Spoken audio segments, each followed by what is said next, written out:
শাহজালাল, শাহ পরাণ, শাহ সুলতান, শাহ মাকদুম রহমতুল্লাহি আলাই, তাদের দ্বারা এই বাংলার জমিনে ইসলামের প্রচার হয়েছে, ইসলামী আইন প্রতিষ্ঠিত হয়েছে।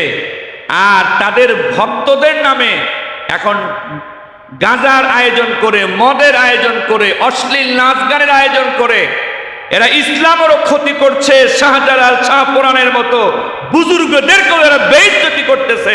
কথা বলেন ঠিক কিনা?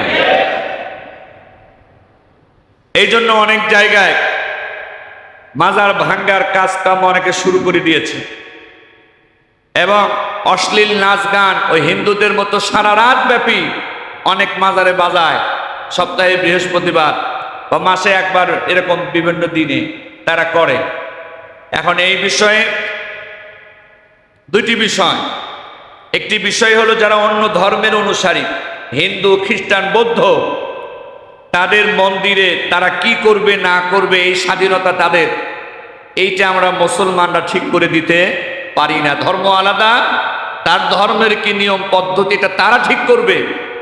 কিন্তু যারা আমার ধর্মের অনুসারী, ইসলাম ধর্মের অনুসারী, নিজেকে মুসলমান বলে দাবি করে, তারা যদি ইসলামের নামে কোনো ভেজাল কাজ করে তখন এই ভেজাল কাজ ঠেকানোর দায়িত্ব আমাদের আছে।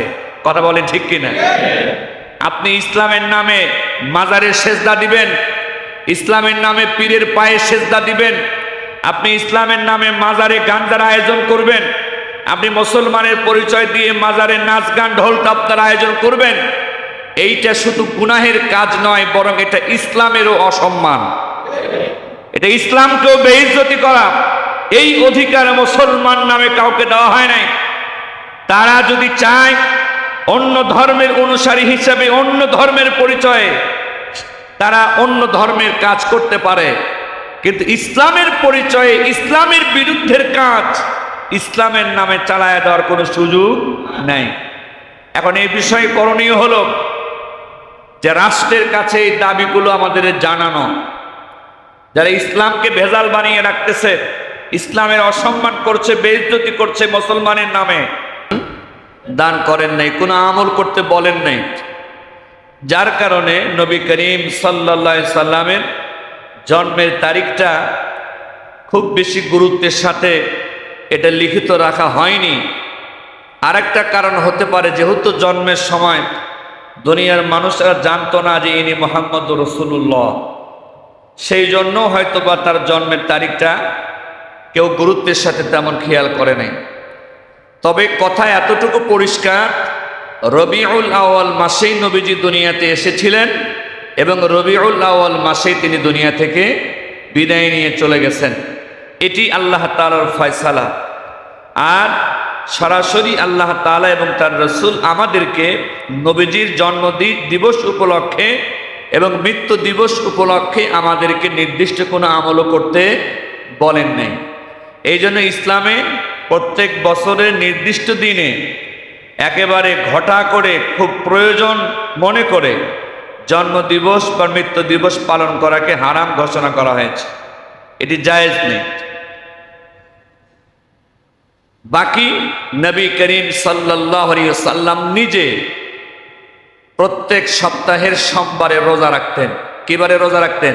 সোমবারে। একবার সাহাবায়ে কেরামরা জিজ্ঞাসা করেছিলেন, ইয়া রাসূলুল্লাহ, আপনি প্রত্যেক সোমবারে রোজা রাখার কারণটা কি? আপনি তো আমাদেরকে সোমবারে রোজা রাখার কথা বলছেন না, নির্দেশ দিচ্ছেন না, কিন্তু আপনি তো আবার রোজা রাখতেছেন নিয়মিত, তো যদি বিষয়টা আমাদেরকে জানাতেন ভালো হতো। নবীজি বললেন, আমি সপ্তাহের সোমবারে রোজা রাখার কারণ হলো আল্লাহ তাআলা এই দিনে আমাকে দুনিয়াতে পাঠিয়েছেন, আমি আমার জন্মের শুকরিয়া আদায় করার জন্য সোমবারে রোজা রাখি।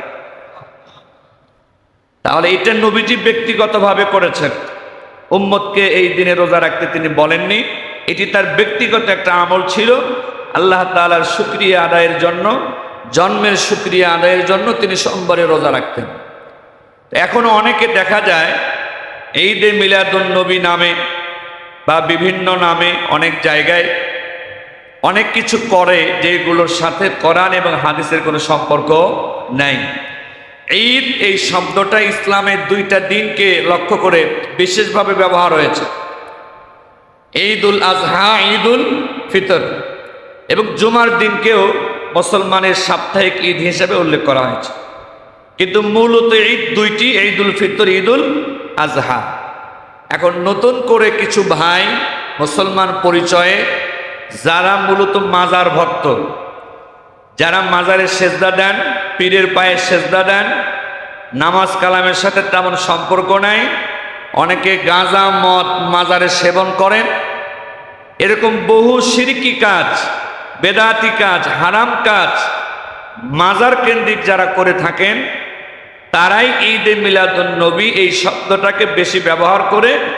তারা এমনকি ঈদে মিলাদুন নবী, নবীজির জন্মের আনন্দ এই নামে ঢোল তবলা বাজিয়ে অনেক জায়গায় গাঁজার আসর বসিয়ে নারী পুরুষ নাচ গানও অনেকে চালায়। কথা বলো ঠিক কি না? বাংলাদেশে এরকম হয় কি হয় না? হতে পারে যিনি ওই কবরে শুয়ে আছেন, মাজারে শুয়ে আছেন, হতে পারে উনি একজন ভালো মানুষ ছিলেন, হতে পারে তিনি আল্লাহর ওলি ছিলেন, কিন্তু উনি নিজে জীবনে বেঁচে থাকতে তার আশেপাশে কোনো ঢোল তবলার আয়োজন করেন নাই, গাঁজার আয়োজন করেন নাই, কিন্তু তার ভক্তদের নামে কিছু মানুষ আজকে এই কাজগুলো করতেছে। শাহজালাল রহমতুল্লাহি আলাইহির জীবনীতে কোনোদিন নাচ গানের আয়োজন করেছেন, ঢোল তাবলার আয়োজন করেছেন, নারী পুরুষ একসাথে নাচানাচির আয়োজন করেছেন, এর কোনো ইতিহাস নাই। বরং শাহজালাল রহমতুল্লাহি আলাইহি তিনি একজন বীর মুজাহিদ ছিলেন। তার নেতৃত্বে সিলেটের রাজা গৌর গোবিন্দের পতন হয়ে মুসলমানদের ইসলামী শাসন কায়েম হয়েছিল। সুবহানাল্লাহ। শাহজালাল, শাহ পরাণ, শাহ সুলতান, শাহ মাকদুম রহমতুল্লাহি আলাইহি, তাদের দ্বারা এই বাংলার জমিনে ইসলামের প্রচার হয়েছে, ইসলামী আইন প্রতিষ্ঠিত হয়েছে। আর তাদের ভক্তদের নামে এখন গাঁজার আয়োজন করে, মদের আয়োজন করে, অশ্লীল নাচ গানের আয়োজন করে এরা ইসলামেরও ক্ষতি করছে। শাহজালাল, শাহ পরাণের মতো বুজুর্গদেরকেও এরা বেইজ্জতি করতেছে। কথা বলেন ঠিক কিনা?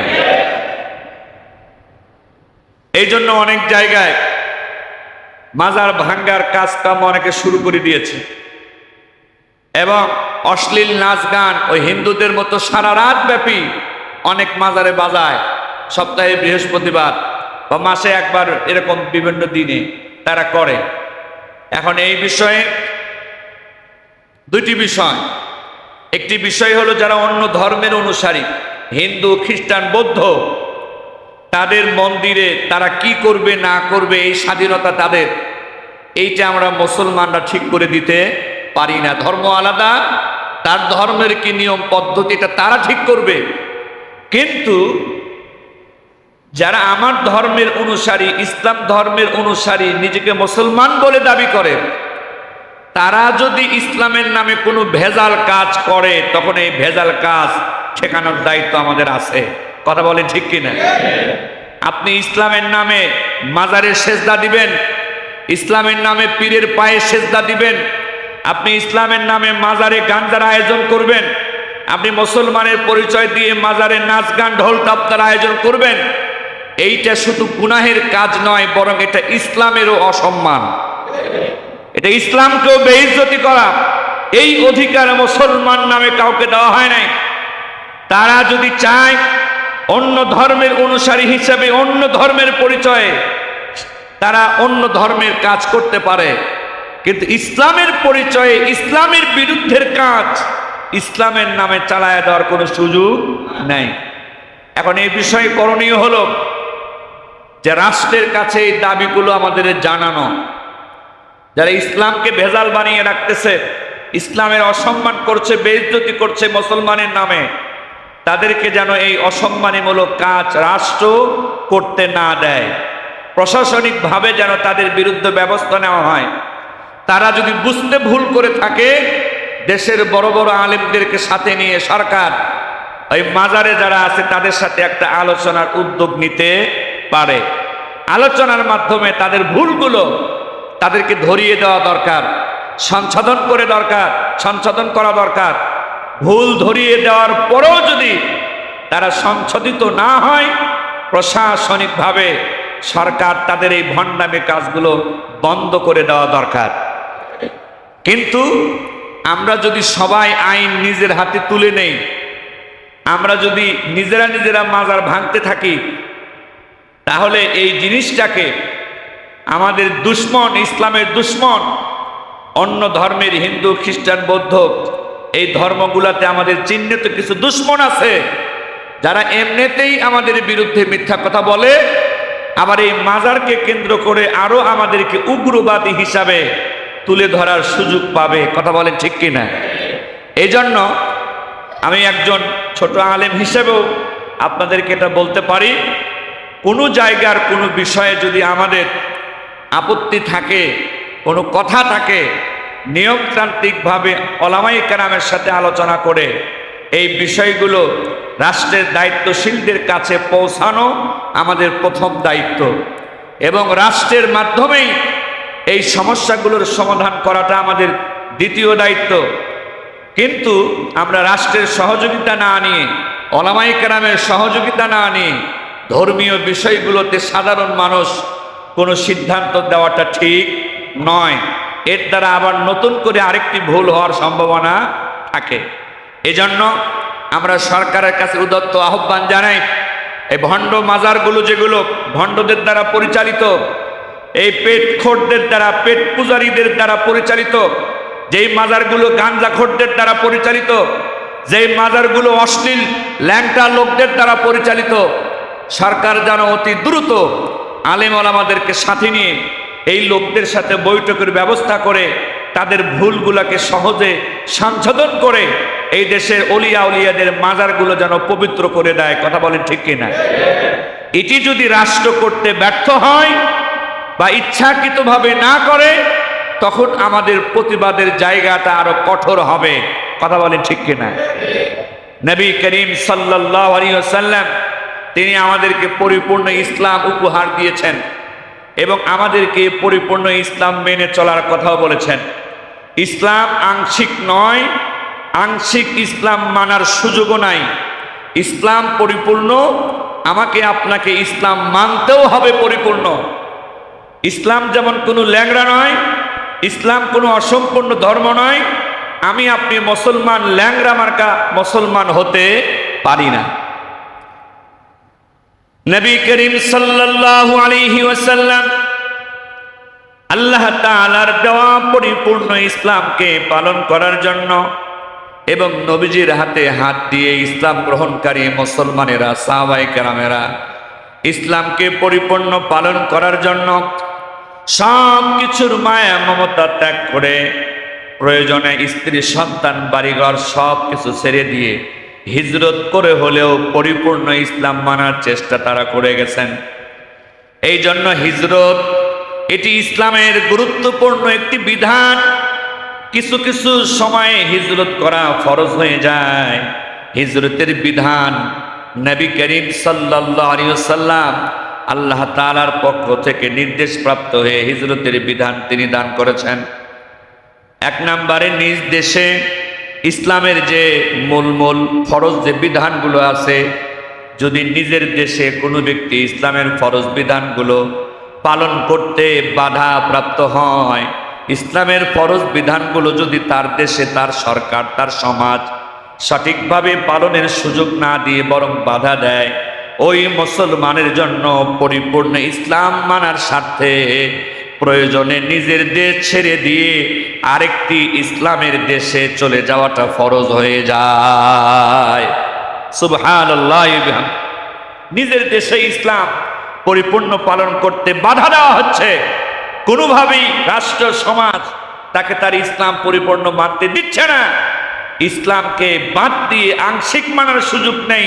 প্রয়োজনে রাষ্ট্রের এই জুলুম থেকে বেঁচে সমাজের এই বাধামুক্ত হয়ে পরিপূর্ণ ইসলাম মানার জন্য দরকার হয় আরেকটি ইসলামিক দেশে মুসলমান যে হলেও পরিপূর্ণ ইসলাম তাকে মানতে হবে। এটা ইসলামের বিধান। দুই নম্বরে,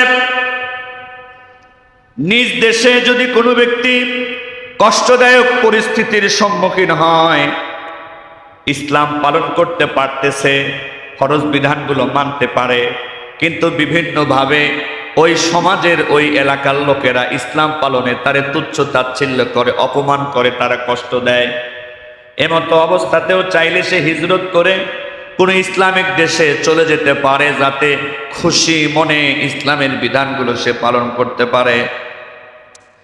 আর যদি নিজ দেশ থেকে অন্য দেশে চলে গেলে যদি ওই দেশে ইসলামের বিধিবিধান পালন একেবারে বন্ধ হয়ে যায়, ইসলামের প্রচারণা যদি একেবারে বন্ধ হয়ে যায়, অর্থাৎ যেই লোকটা নিজ দেশ থেকে আরেক দেশে ইসলামিক দেশে চলে যেতে চাচ্ছে, এই লোকটা চলে যাওয়ার কারণে ওই এলাকায় যদি ইসলামের বাতি পুরাপুরি বন্ধ হয়ে যাওয়ার আশঙ্কা তৈরি হয়, তাহলে ওই লোকটা যত কষ্টই হোক ইসলামের বাতি যেন সেখানে পরিপূর্ণ নিভে না যায়, তখন তাকে দেশে থেকেই ইসলামের কাজটা করে যাওয়ার চেষ্টা করে যেতে হবে। সুবহানাল্লাহ। 4 নম্বরে বলা হয়েছে অমুসলিম দেশে অমুসলিমদের দ্বারা পরিবেষ্টিত হয়ে, দেশটাও অমুসলমানের দেশ এবং মুসলমানের বাড়ির চারিপাশে সব অমুসলমান, তাহলে এই মুসলমানের ঈমান ঠিক রাখা সহজ না অত্যন্ত কঠিন?